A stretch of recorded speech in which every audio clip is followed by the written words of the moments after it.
Alright, so y'all know me from this video by now. So, federal workers returning back to office. Let me give y'all my thoughts. Boom, I said it right there. Let me give y'all my thoughts. Somehow that ended up with people trying to tell me, oh, well, if you don't want to go to the office, go get another job, or or mother's been having to go through this and that. The point is, I'm talking about the people who've been able to telework and it's been easier for them, and now that they have to go back. Let's see something. Let's get with the news. Boom. Like I said, traffic parking concerns grow as thousands of federal workers return to office. Ad removed. I don't even care about that. But that was the point. Like, it's been easier since we have stopped having to go into the office unless we really had to. Now, for the guy who was talking about sanitation workers and nurses, guess what? Those people do have to go to the office because that's in their job. Like you have when you're sick, you go to the hospital. You go to get checkups at a certain place. They're not coming to your homes to get checkups, right? Okay, cool. I don't know why this playing. Hold up, not playing. Hold up. Steve, thanks. Let's get to a Let's Fox get 5 into News it. alert now. Traffic congestion near the Washington Navy Yard as nearly 17,000 employees are expected back. 17,000. There's no way there's that much space anywhere for everybody to be at the same place at the same time and then leaving. Back to work in person today. Our Melanie Alwick live in Southeast with more on how the neighborhood is preparing and what you can expect if you're headed out the door sometime soon. Good morning, Mel. Hey, good morning, guys. So it seemed like the bulk of the traffic, the vehicle traffic, was really right about 6 a.m. Everyone trying to get one of those coveted parking spaces. Less than 5,000 of them for the 17,000 employees who were coming back to work here in person. Now it's 17,000. mostly pedestrians.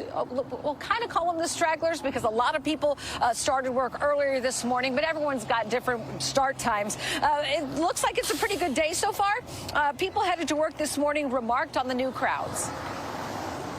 It's a bit mixed. It's like on the one hand, you'll have a lot more people able to, talk to each other on a first, like in-person basis. But on the other hand, a lot more heads in the office. So it's probably going to be a lot harder to just get around. And it's just really nice to see things sort of getting back to normal spaces. Yes, it's one thing for things to get back to normal, but what's actually normal? Being utilized for what they were built for, paid for. So it's nice. Now, one of President Trump's first actions on Inauguration Day was to require federal employees to return to work in person full time. The order says as soon as practicable, and for Navy Yard employees, that day is today. Though pre-pandemic, the base had around 16,000 workers. The daily average recently was only 6,000 in person. Some will be returning to work in conference rooms until new office configurations are made. Dave will.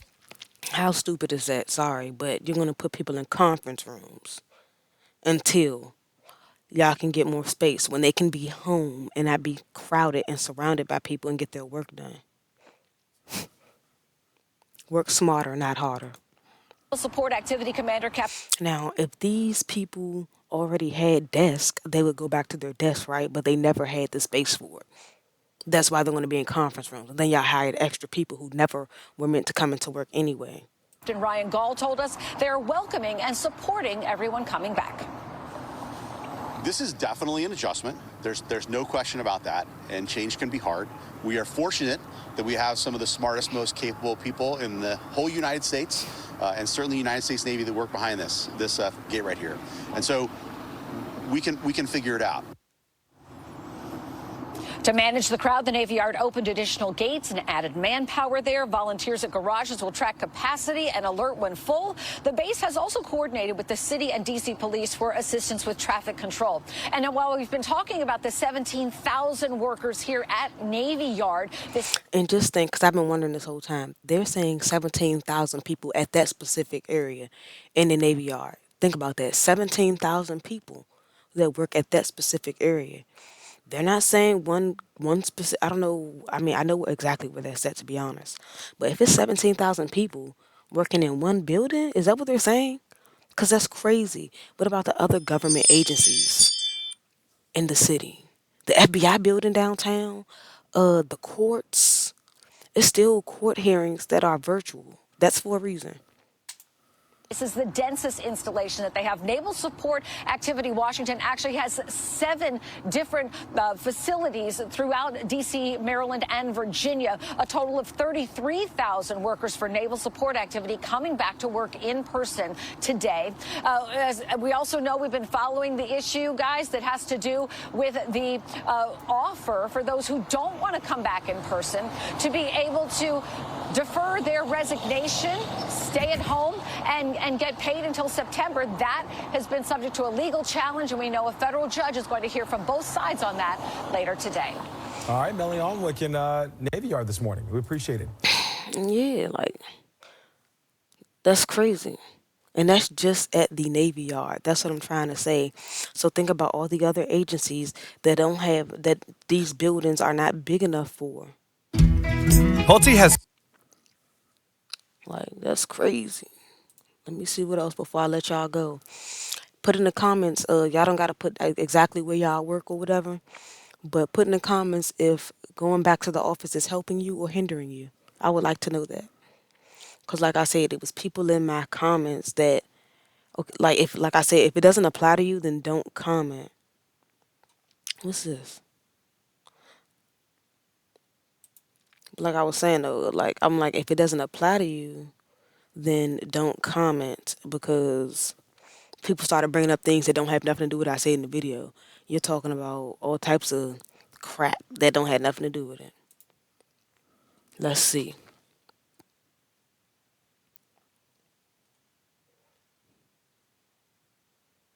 Like one person, they work better at home. Okay, cool. And then some person, boom, the motherhood life, yes. Wait, what? Hold on. Cause I wasn't trying to be rude, but I just had to, I wasn't gonna let it rock. Yes, they can work and take kids to school and pick them up too. I do it every day, normal struggle. People, normal everyday, do it every day, normal struggling people do that every day. It's nothing new. Yes, it's nothing new. But if you've been able to work at home and take your kids to school and stuff, it's still going to be a hassle for that to change. Like, that doesn't stop it from being a hassle to change just because you've been doing it. No offense to that specific person. There was a bunch of other little stuff too. Let me see if I can find something. I had to put somebody. Boom, like somebody else said, it's not controlling for healthcare professionals to go to work, for street cleaners to go to work, for restaurant workers, and this literally says federal workers. I don't remember the last time a restaurant worker was a federal worker. Like if it don't apply, then it just don't apply. But I just want to know what y'all think. Do y'all think this is helping people or hindering people? Subscribe to my channel though. If you're new here, I do it all. IT help, that's real talks, food reviews, fragrances, financial literacy, tech. Over 2 million views, okay. Over 1,000 videos, almost at 2,000. Gone. Shout out to Chickalicious, 4404 St. Barnabas Road. Stop playing.